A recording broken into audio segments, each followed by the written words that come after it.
Excuse me, good afternoon. How are you today? Alright, good. About yourself? My name is Rehifa Aurelia Azamia. I grad from Banjarmasin State Polytechnic majoring in Civil and Earth Engineering D3 Mining Engineering. I have worked in the mining industry for 5 years, where I was employed in mining daily operations, ensuring safety, compliance, and optimizing production process. One of my key achievements was leading a project that record equipment dominated by 20% result in significant cost savings.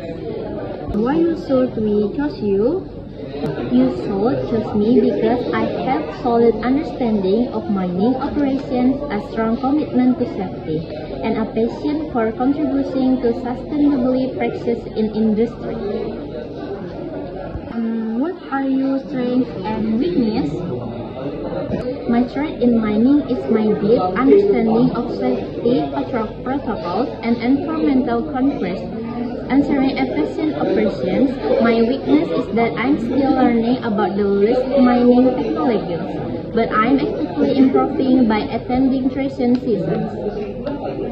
Okay, thank you for coming today. We will review your application and get back to you soon. Okay, thank you for your time, Miss Dayanti. I look forward to hearing from you. You are welcome, Miss Resipa.